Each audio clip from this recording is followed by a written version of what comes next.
बिस्मिल्लाहिर्रहमानिर्रहीम। मेरा नाम फैसल नवीद है। मैं एक्फा पाकिस्तान प्राइवेट लिमिटेड में as a senior manager IT and पैक्स जॉब करता हूं, जो कि सोल डिस्ट्रीब्यूटर है एक्फा हेल्थ केयर जर्मनी का। ये एक वीडियो ट्रेनिंग है regarding capex software installation in child life environment. तो ये जो पहले आप स्क्रीन देख रहे हैं, ये बेसिकली एक नेटवर्क टोपोलॉजी को शो करती है चाइल्ड लाइफ इन्वायरमेंट के अंदर। इस नेटवर्क टोपोलॉजी के अकॉर्डिंग हमें दो मशीन रिक्वायर्ड हैं, एक एक्फा सीआर सिस्टम और एक केपेक्स सर्वर। एक्फा सीआर सिस्टम वो मशीन है जो कि एक्फा पाकिस्तान प्राइवेट लिमिटेड की तरफ से प्रोवाइड की गई है, जबकि केपेक्स सर्वर एक क्लाइंट ऑपरेटिंग सिस्टम मशीन है जो कि चाइल्ड लाइफ फाउंडेशन की नेटवर्क एनवायरनमेंट में इंस्टॉल्ड है और चाइल्ड लाइफ फाउंडेशन की तरफ से प्रोवाइड की गई है। जो मशीन चाइल्ड लाइफ फाउंडेशन की तरफ से प्रोवाइड की गई है उस पर हम केपेक्स सर्वर को इंस्टॉल करेंगे। तो ये दोनों मशीन चाइल्ड लाइफ फाउंडेशन के नेटवर्क स्विच के साथ कनेक्ट होंगी और आपस में कम्युनिकेट करेंगी। इन दोनों मशीन्स की आपस में प्रॉपर कम्युनिकेशन करवाने के लिए कुछ रूल्स हैं जिनको हम फॉलो करेंगे। तो पहला रूल है कि proper communication between sender and receiver machine. तो सबसे पहले हमें ये देखना है कि हमारी सेंडर मशीन कौन सी है और हमारी रिसीवर मशीन कौन सी है। तो सीआर सिस्टम जो कि एक्फा पाकिस्तान प्राइवेट लिमिटेड की तरफ से चाइल्ड लाइफ फाउंडेशन एनवायरनमेंट में लगाया गया है, वो एज ए सेंडर काम करेगा, क्योंकि यहाँ से रेडियोग्राफर इमेज सेंड करेगा, जबकि केपेक्स सर्वर एज ए रिसीवर काम करेगा, जो कि एक्फा सीआर सिस्टम की तरफ से भेजे गए इमेजेस को रिसीव करेगा और इनको व्यू करवाएगा। सेकंड रूल है कि both system must have same subnet and ping each other. तो सेकंड रूल के मुताबिक दोनों मशीन सेम सबनेट में होनी चाहिए। इसमें हमारा नेटवर्क आईपी का नेटवर्क सेम होना चाहिए, हमारा सबनेट मार्क सेम होना चाहिए, और अगर एनवायरनमेंट में किसी गेटवे की जरूरत है तो वो गेटवे भी सेम होना। जब तक इन दोनों मशीन्स का सेम सबनेट नहीं होगा, ये आपस में पिंग नहीं करेंगी। तो ये दोनों मशीन आपस में पिंग नहीं करेंगी तो इमेजेस सेंडर से रिसीवर तक नहीं पहुंचेंगे। इस पिक्चर से आप देख सकते हैं कि ये हमारी सेंडर मशीन है जो कि पिंग कर रही है मेरी रिसीवर मशीन को। According to the third rule, local and public firewall on both system must be disable and off. तो दोनों सिस्टम पर लोकल फायरवॉल ऑफ होनी चाहिए, चाहे वो पब्लिक है चाहे वो प्राइवेट है। तो इस पिक्चर में आप देख सकते हैं कि प्राइवेट नेटवर्क और पब्लिक नेटवर्क पर लोकल फायरवॉल जो है वो डिसेबल कर दी गई है। तो ये फायरवॉल डिसेबल नहीं होगी, इन दोनों में से कोई भी एक फायरवॉल ऑन होगी तो इमेजेस सेंड नहीं होगी। फोर्थ रूल है Capex software must be running और open all the time during the images are being sent by the Agfa CR modality. यानी जब तक एक्फा सीआर मोडालिटी से इमेजेस सेंड हो रहे हैं, केपेक्स सॉफ्टवेयर ओपन होना चाहिए। अगर केपेक्स सॉफ्टवेयर ऑन नहीं होगा और रनिंग नहीं होगा या किसी ने इसको क्रॉस करके बंद कर दिया, जो भी इमेजेस वहाँ से सेंड हो रहे होंगे वो यहाँ पर रिसीव नहीं होंगे। तो जब तक एक्फा सीआर सिस्टम से इमेजेस भेजे जा रहे हैं, ये सॉफ्टवेयर खुला होना चाहिए। हाँ, आप इसको मिनिमाइज कर सकते हैं, लेकिन आप इसको क्रॉस नहीं कर सकते। अगर आपने इसको क्रॉस कर दिया तो केपेक्स सर्विस बंद हो जाएगी और एक्फा सीआर सिस्टम से भेजे गए इमेजेस यहाँ पर रिसीव नहीं होंगे, वो दोबारा भेजने पड़े। फिफ्थ रूल है कि port tetra 12 must be allowed by the next generation firewall if exist in your environment. Port tetra 12 basically Agfa PACS server use करता है, जो कि इमेजेस को रिसीव करने के लिए यूज होती है। तो अगर चाइल्ड लाइफ फाउंडेशन के अंदर कोई नेक्स्ट जनरेशन फायरवॉल लगी हुई है for security purpose like FortiGate, पालो आल्टो एसेट्रा, तो वहां से भी ये पोर्ट अलाउ करवानी पड़ेगी। तो चलिए शुरू करते हैं रिसीवर साइड पे केपेक्स सर्वर का इंस्टॉलेशन प्रोसेस। तो रिसीवर साइड पर केपेक्स सर्वर की इंस्टॉलेशन के लिए मैंने एक विंडोज 11 का क्लाइंट ऑपरेटिंग सिस्टम लिया है। इस विंडोज 11 क्लाइंट ऑपरेटिंग सिस्टम के ऊपर हम केपेक्स सर्वर की इंस्टॉलेशन करेंगे। तो google.com खोलकर उसमें आप अगर केपेक्स लिखेंगे तो ये आपको पहला लिंक जो है वो दिखाई दे रहा है केपेक्स का। ये इनकी ऑफिशियल वेबसाइट है, यहाँ से आप केपेक्स को डाउनलोड कर सकते हैं। आप यहाँ पर क्लिक करेंगे तो यहाँ पर आप देख सकते हैं कि केपेक्स की ऑफिशियल वेबसाइट पे दो डायकॉम व्यूअर शो हो रहे हैं। एक जो फ्री है वो फॉर नॉन डायग्नोस्टिक यूज़ है और जो पेड है वो डायग्नोस्टिक यूज़ है। तो हमने अपनी चाइल्ड लाइफ के एनवायरनमेंट में फ्री वाला इंस्टॉल करना है, तो हम डाउनलोड केपेक्स पे क्लिक करेंगे। जैसे ही आप केपेक्स को डाउनलोड करने की कोशिश करेंगे तो आपसे ये लॉगिन मांगेगा।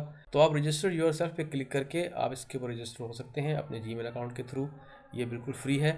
मैं इस पर रजिस्टर हो चुका हूँ, तो मैं अपने क्रेडेंशियल को यूज़ करके इस पर लॉगिन हो जाऊँगा।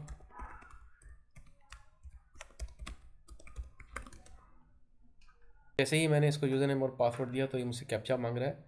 मैं इसे ये कैप्चा प्रोवाइड कर दूँगा और सबमिट पे क्लिक करूँगा। तो ये देखें कि मैं इसमें लॉगिन हो चुका हूँ।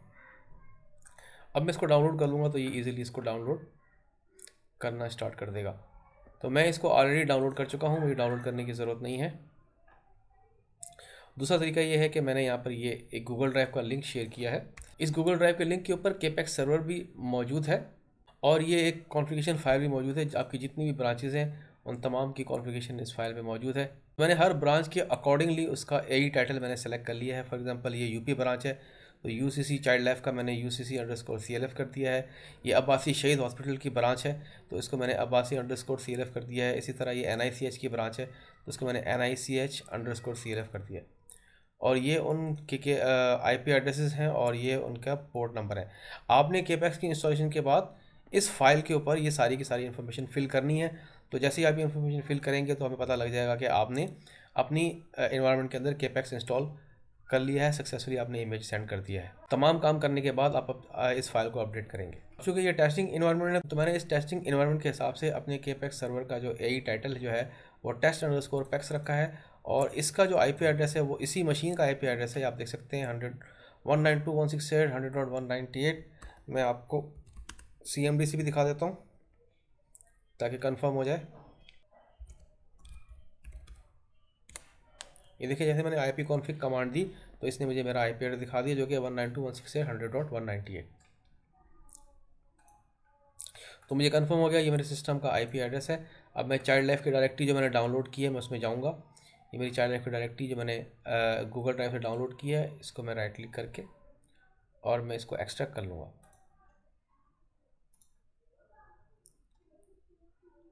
तो माइक्रोसॉफ्ट विंडोज़ का ही एक्सट्रैक्टर यूज़ करके आप WinZip से भी कर सकते हैं और 7-zip से भी कर सकते हैं। मैंने इसको एक्सट्रैक्ट कर लिया है। इसके अंदर एक और डायरेक्टरी है केपैक्स के नाम से, इसे भी मैंने एक्सट्रैक्ट कर लिया। तो ये वो सेटअप है केपैक्स सर्वर का। तो मैं इसको रन एज एडमिनिस्ट्रेटर करूँगा।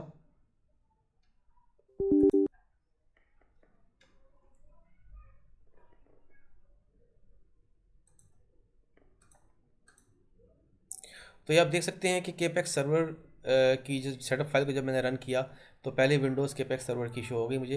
ये इसका लाइसेंस एग्रीमेंट है, मैंने इसको एक्सेप्ट किया। एक्सेप्ट करने के बाद ये एक टेम्पररी फाइल्स जो है वो एक्सट्रैक्ट कर रहा है अपनी। एक्सट्रैक्ट करने के बाद मुझे एक इंस्टॉलेशन विजिट दे देगा। ये इंस्टॉलेशन विजिट बहुत इंपॉर्टेंट है। तो मैं अपने सिस्टम में जाके देखूंगा कि मेरे सिस्टम पर कितनी ड्राइव्स हैं और कौन सी ड्राइव में जगह ज़्यादा खाली है। तो जिस ड्राइव में जगह ज़्यादा खाली होगी, मेरे सिस्टम पर एक ही ड्राइव है। आपके सिस्टम पर अगर डी ड्राइव है तो बेहतर यही है कि आप इसको डी ड्राइव में इंस्टॉल करें, क्योंकि अगर विंडोज़ क्रैश होती है तो आपके इमेजेस जो हैं वो सेफ रहेंगे। तो ये टेस्टिंग इन्वायरमेंट है तो मैंने इसमें एक ही ड्राइव रखी है, तो मैं इसको इस सी ड्राइव के अंदर इंस्टॉल कर दूंगा। तो मैं तो जो केपैक्स की जो डायरेक्टरी है इसके अंदर आप सर्वर के नाम से डायरेक्टरी में सेव कर दें, और केपैक्स की जो इमेज बॉक्स की डायरेक्टरी है इसको आप एज इट इज़ रहने दें। तो ये मुझे तो अब केपैक्स की डायरेक्टरी के अंदर दो मज़ीद डायरेक्टरीज क्रिएट होंगी, एक सर्वर के नाम से और एक इमेज बॉक्स के नाम से। तो ये डायरेक्टरीज वो डायरेक्टरी है जहाँ पर DCM फाइल्स और यानी डायकॉम फाइल्स और JPG फाइल्स आकर जो है सेव होंगी, और ये वो डायरेक्टरी है जहाँ पर सर्वर की कॉन्फ़िगरेशन फाइल सेव होंगी। तो मैं नेक्स्ट करता हूँ। तो अब यहाँ पर मुझसे ये पूछ रहा है एई टाइटल और पोर्ट नंबर वगैरह क्या होना चाहिए। तो मैंने अपने टेस्टिंग इन्वायरमेंट के हिसाब से अपना एई टाइटल पहले मैंने सेट कर लिया है। आप अपने ब्रांच के हिसाब से सेट कर लीजिएगा, और आपके IPs भी जो है वो आपके ब्रांच के हिसाब से होंगे। मैंने IPs अपने नेटवर्क के हिसाब से रखे हैं।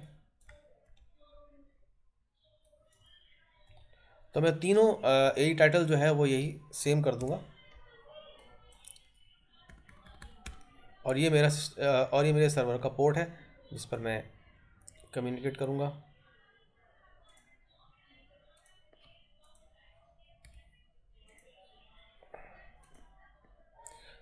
यहाँ पर मुझसे पूछ रहा है कि आप जो केपैक्स सर्वर के थ्रू जो इमेजेस लेंगे क्या उनको आप मैनेज करना चाहते हैं ऑटोमेटिकली। अगर मैं ऑटोमेटिकली मैनेज पर क्लिक कर दूंगा तो ये यहाँ पर 7 डेज़ के इमेजेस रखेगा, उसके बाद जितने भी इमेजेस हैं वो डिलीट कर देगा।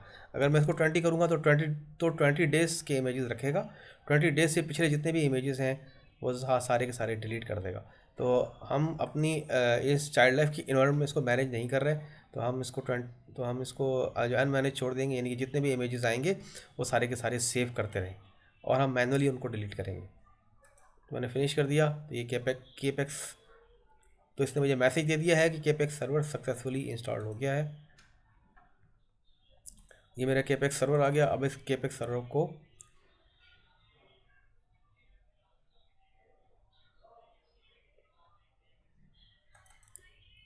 अब इस केपैक्स सर्वर को मैं ओपन कर लूँगा।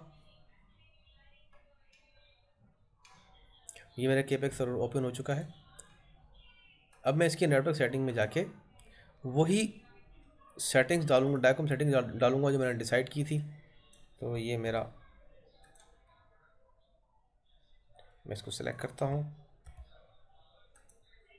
और इसको मैं ओवरराइट कर दूँगा, ठीक है।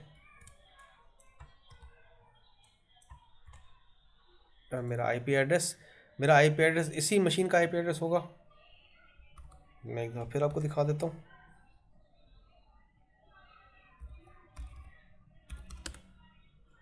वन 192.168.198। तो यही आईपी एड्रेस मैं अपने सर्वर में डाल दूँगा, क्योंकि मैं इसी मशीन को एज ए सर्वर एक्ट करवाऊँगा। तो मैं जाकर ये आईपी एड्रेस इसके अंदर डाल देता हूँ और पोर्ट नंबर टेट्रा 1 और 2 है। इसको मैं पहले चेंज पे क्लिक करूँगा, उसके बाद इसको सेव पे क्लिक करूँगा। सेव करने के बाद मैं वापस आऊँगा और यहाँ पर इसको इको करके देखूँगा कि ये सक्सेस है। अगर इको सक्सेस है तो इसका मतलब ये है कि मेरे केपैक्स सर्वर की जो सर्विस है वो रनिंग में है और अब ये मेरी मशीन रेडी है। ये मेरा सॉफ्टवेयर रेडी हो चुका है सेंडर से जो है वो इमेजेस रिसीव करने के लिए।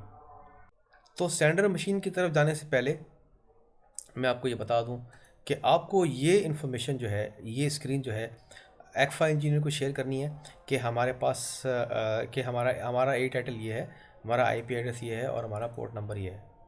ये इन्फॉर्मेशन आप एक्फा के इंजीनियर को शेयर कर देंगे। एक्फा के इंजीनियर अपनी कॉन्फ़िगरेशंस करेगा। अब तो अपनी सेटिंग के बाद एक्फा के इंजीनियर ये सारे क्रेडेंशियल अपनी कॉन्फ़िगरेशन में डाल देगा। तो जैसे ही ये कॉन्फ़िगरेशन डालेगा तो सेंडर जो है रेडी हो जाएगा इस सर्वर को इमेजेस सेंड करने के लिए। तो आपको ये बात याद रखनी है कि आपको इसका स्नैप ज़रूर लेना है और एक्फा के इंजीनियर को शेयर करना है। तो ये एक्फा का सीआर सिस्टम है जो कि as a sender machine act करेगा। इसकी सारी कॉन्फ़िगरेशन एक्फा के इंजीनियर कर चुका है। एक्फा के इंजीनियर इसकी सारी कॉन्फ़िगरेशन कर देगा तो ये रेडी टू सेंड इमेज हो जाएगा। अब हम आके डिफरेंट इमेजेस को चेक करते हैं। ये आप ही का एक सिस्टम है, आप ही की इन्वायरमेंट का, जिसकी मैंने वीडियो बनाई है। तो ये सारे इमेजेस जो हैं वो सेंड हो चुके हैं। अब हम एक इमेज को मज़ीद सेंड करके देखते हैं अपने पैक्स सर्वर पे। तो इमेज को सेंड करने के लिए आपका जो रेडियोग्राफर है वो वर्क लिस्ट में जाएगा और इमेज को सिलेक्ट करेगा। सिलेक्ट करने के बाद स्टार्ट एग्ज़ाम पे क्लिक करेगा और एडिटिंग में आने के बाद इमेज को सिलेक्ट करके जैसे ही सेंड इमेज पे क्लिक करेगा तो ये इमेज जो है वो पैक्स सर्वर पे जाना शुरू हो जाएगा। आप देख सकते हैं कि यहाँ पर एक डेटाबेस का सिंबल आ गया है जो कि येलो है। जैसे ही ये सिंबल ग्रीन होगा और इसके ऊपर एक चेक लग जाएगा तो ये इस बात की कंफर्मेशन होगी कि इमेज सेंड हो चुका है। अब हम वेट करते हैं जब तक हमारा इमेज आता है। तो ये आप देख सकते हैं कि डेटाबेस का सिंबल ग्रीन हो चुका है और इसके ऊपर चेक भी लग गया है। इसका मतलब है कि ये इमेज जा चुका है। तो आइए हम इस इमेज को कंफर्म करते हैं कि ये हमारे रिसीवर साइड पे रिसीव हुआ है कि नहीं हुआ। तो जैसे ही मैं वापस आऊँगा तो यहाँ पर मेरे पास ये नेटवर्क टैब सिलेक्टेड है। इमेजेस को देखने के लिए ये बात याद रखिएगा कि मुझे डेटाबेस का टैब सेलेक्ट करना पड़ेगा। तो जैसे ही मैंने डेटाबेस के टैब को सिलेक्ट किया तो देखिए इमेज बॉक्स के अंदर इसने एक इमेज रिसीव कर लिया है। अब मैं यहाँ पे जाके व्यू पे क्लिक करूँगा तो इस इमेज को मैं यहाँ पर व्यू कर सकता हूँ। चलिए आइए हम कुछ और इमेजेस भी सेंड करके देखते हैं। मज़ीद इमेजेस सेंड करने के लिए मैं दोबारा वर्क लिस्ट के अंदर आऊँगा और जो इमेजेस सेंड नहीं हुए हैं उनको मैं सेंड करूँगा। मैंने इस इमेज को सिलेक्ट किया और स्टार्ट एग्ज़ाम पे क्लिक किया और एडिटिंग में आके जैसे ही मैं सेंड इमेज पे क्लिक करूँगा तो ये इमेज भी जाना शुरू हो गया। जब तक फिर मैं दोबारा वर्क लिस्ट में आता हूँ, मैं नेक्स्ट इमेज को सिलेक्ट करता हूँ, स्टार्ट एग्ज़ाम पे क्लिक करूँगा, एडिटिंग में जाऊँगा और सेंड इमेज पे क्लिक कर दूँगा। तो ये देखें ये भी जाना शुरू हो गया। मैं दोबारा वर्क लिस्ट पे आता हूँ, नेक्स्ट इमेज को सिलेक्ट करता हूँ, स्टार्ट एग्ज़ाम पे क्लिक किया, एडिटिंग में आया और सेंड इमेज पे क्लिक किया। तो ये काम आपका रेडियोग्राफर करेगा। ये आप अपने रेडियोग्राफर को बताना है कि इमेजेस किस तरह सेंड करने हैं और उसने अपने वर्क लिस्ट में जाना है। जो इमेजेस सेलेक्ट हो चुके हैं उन पर ग्रीन सिंबल आ रहा होगा, जो इमेजेस सेंड नहीं हुए उनके ऊपर कोई सिंबल नहीं आएगा। तो जो इमेज सेंड नहीं हुआ है आपका रेडियोग्राफर वर्क लिस्ट में से उस स्टडी को सिलेक्ट करेगा, स्टार्ट एग्ज़ाम पे क्लिक करेगा, एडिटिंग में जाएगा और सेंड इमेज पे क्लिक कर देगा। तो मैं इस वक्त 4 से 5 इमेजेस जो है वो सेंड कर चुका हूँ। अब मैं जाता हूँ अपने रिसीवर सिस्टम पर और वहाँ जाकर देखता हूँ कि वो इमेजेस रिसीव हुए हैं कि नहीं। ये मेरा रिसीवर सिस्टम है। तो अब मुझे चेक करना है कि मेरे इमेजेस जो मैंने अभी तक सेंड किए हैं वो मुझे रिसीव हुए हैं या नहीं। तो अपने इस सिस्टम को रिफ़्रेश करने के लिए मैं सर्च पे क्लिक करूँगा। तो ये देखें जितने भी इमेज मैंने सेंड किए थे सारे के सारे रिसीव हो चुके हैं। अब मैं हर इमेज को चेक करके उसको व्यू कर सकता हूँ। मेन्यू के अंदर इसके बहुत सारे एडिटिंग टूल्स हैं जिनको रेडियोलॉजिस्ट स्टडी करने के लिए यूज़ करता है। फॉर एग्जांपल जैसे कि ये मैग्नीफायर है, मैग्नीफायर टूल जो है इसको मैग्नीफाई करके दिखाएगा। ये इसका एंगल टूल है, एंगल टूल से इसका एंगल डिस्टेंस मैयर होगा। और ये इसका मैयर डिस्टेंस टूल है, मैयर डिस्टेंस का स्ट्रेट डिस्टेंस मैयर होगा। तो केपेक्स सर्वर की इंस्टॉलेशन के हवाले से केपेक्स सर्वर की जिप फाइल और केपेक्स सर्वर की जो कॉन्फ़िगरेशन रिपोर्ट है वो सारी की सारी मैंने इस गूगल ड्राइव के लिंक पे शेयर कर दी है। ये लिंक मैंने जो है वो चाइल्ड लाइफ के हारिस साहब हैं, उनको मैंने शेयर कर दिया है, तो आप उनसे ले सकते हैं। और इस वीडियो की डिस्क्रिप्शन में मैं ये लिंक डाल दूँगा दोनों। एक ये केपेक्स की ऑफिशियल साइट का लिंक है और ये केपेक्स की गूगल ड्राइव का लिंक है। आप ऑफिशियल साइट से अगर आप डाउनलोड करेंगे तो आपको अकाउंट रजिस्टर करना पड़ेगा, और अगर आप यहाँ से डाउनलोड करेंगे तो यहाँ से डायरेक्ट आप इसको डाउनलोड पे क्लिक करके डाउनलोड कर सकते हैं। ये इसका डाउनलोड बटन है। होप आपको सारा इंस्टॉलेशन प्रोसेस समझ में आ गया होगा। फिर भी अगर आपकी कोई क्यूरीज़ हैं तो आप मुझ पर मेरे व्हाट्सएप नंबर पर या मेरे ईमेल एड्रेस के थ्रू, ऑफिशियल ईमेल एड्रेस के थ्रू आप मुझसे कांटेक्ट कर सकते हैं। मेरा व्हाट्सएप नंबर और ऑफिशियल ईमेल एड्रेस मैंने हारिस साहब को शेयर कर दिया है। Thank you so much, thanks for viewing and listening. अल्लाह हाफिज़।